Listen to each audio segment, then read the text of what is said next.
Hello, friends. Welcome back to 10-Minute English Stories, the channel where every story helps you speak better, understand more, and feel something real. Today, we have a very special story for you. It is about pain, hope, and never giving up. So sit back, relax, and let's begin. What do you do when everything goes wrong? When you try and try, but nothing works? Do you stop, or do you keep going? This is the story of a boy who wanted to stop, but didn't. His name was Sam. He was 12 years old. He lived in a small town in Ohio. Sam was a quiet boy. He didn't talk much, but he had one big dream. He wanted to be a runner. Every morning, Sam woke up early. He put on his old shoes, worn out and a little too small, and he ran. Around the park, around the neighborhood, up the hill, down again. He ran because it made him feel free. When he ran, he forgot about everything else. He forgot about the kids at school who laughed at him. He forgot about his dad's empty chair at the dinner table. He forgot about the word his teacher once wrote on his report card, average. Running was his escape. Running was his dream. One day, the school announced a big race, the annual Riverside Run, 5 kilometers. The winner would receive a trophy and a full scholarship for a summer sports program. Sam's eyes lit up. This was his chance. He signed up that same day. But then, the problem started. First, his shoes broke. The sole came off completely. Sam looked down at his torn shoe and felt his heart drop. His mom worked 2 jobs. There was no money for new shoes. He went to school and told his coach, Mr. Harris. The coach looked at him and said, slowly, "Sam, I don't think you're ready for this race. The other boys have been training for months. They have better shoes, better equipment, better everything. Maybe next year." Next year. Those 2 words stung like a bee. Then it got worse. 3 days before the race, Sam was running in the park when he tripped over a tree root. He fell hard. He scraped both knees. Blood ran down his leg. He sat there on the ground, alone, and for the first time, he cried. He cried for a long time. He thought, maybe they are right. Maybe I am not good enough. Maybe I should just quit. That night, Sam's mom found him sitting at the kitchen table. He was staring at nothing. His knees had small bandages on them. "What happened, baby?" she asked. "Sam, I don't think I should run the race," he said. "Everyone says I'm not good enough." His mom sat down beside him. She was tired. She always looked tired. But right now, she looked strong.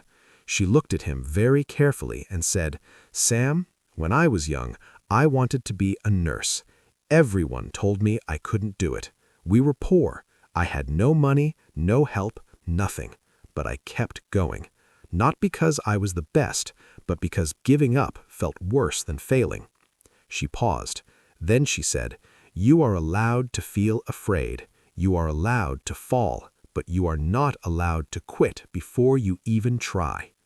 Sam didn't say anything, but something inside him shifted. He looked at his old shoes. He got some tape, strong silver tape, and fixed them the best he could. It wasn't perfect, but it would hold.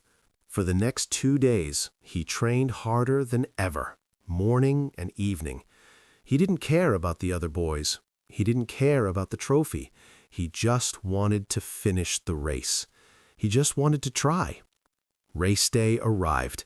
The air was cold and clear. The park was full of people.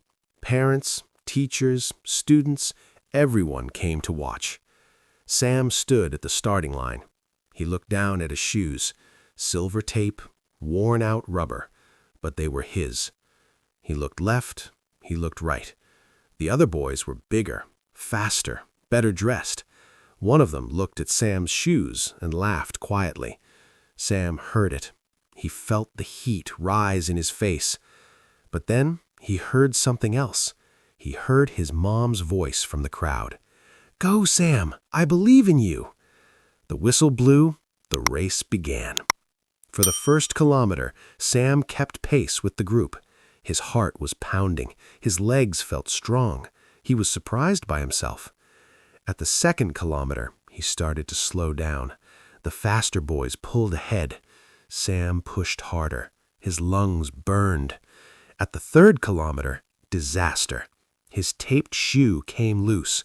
Part of the sole flapped with every step. Slap, slap, slap. People started to notice. Some laughed, some whispered. Sam slowed almost to a stop. His face turned red. Tears tried to come. But then he heard a voice inside him. Not a big, dramatic voice, just a quiet, small voice that said, "Keep going." And he did. With a broken shoe, burning lungs, and scraped knees, Sam picked up his pace again. He didn't run for the trophy anymore. He ran for himself. He ran to prove something, not to the crowd, not to the coach, but to that voice inside him that almost gave up. He crossed the finish line. He was not first, he was not second, he was not even close to the top, but he finished. The crowd clapped, not because he won, but because they saw something real. They saw a boy fight. His mom ran to him and held him tight. She was crying. Sam was crying too, but it felt good. It felt like something big had happened. Coach Harris walked over slowly. He looked at Sam for a long moment. Then he said quietly, "You didn't win the race, Sam, but you showed more courage than anyone out there today." He paused, then added, "I was wrong about you. I hope you'll let me train you properly next year." Sam looked up at him. Then he smiled. Not a big smile, just a small, tired, real smile. "I'll be ready," Sam said, and he meant it. Friends, today's story carries one simple but powerful message. You don't have to be the best to be brave. You just have to keep going when everything tells you to stop. Sam didn't have the best shoes. He didn't have the best training. He didn't have the support of his coach. But he had something more important, the decision to not give up. Life will test you. It will take things from you.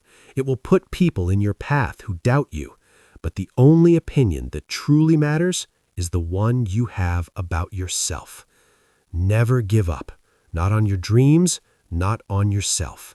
Because sometimes the most powerful finish line isn't the one in the race. It's the one inside you. The moment you decide you are worth fighting for. That's it for today's story, friends. I hope it made you feel something. I hope it gave you a little push. If you enjoyed this story, please like this video and subscribe to 10-Minute English Stories. New stories every week. Simple English, big feelings. Drop a comment below. What is your dream? I would love to read it. See you next time. Keep learning, keep going. Never give up.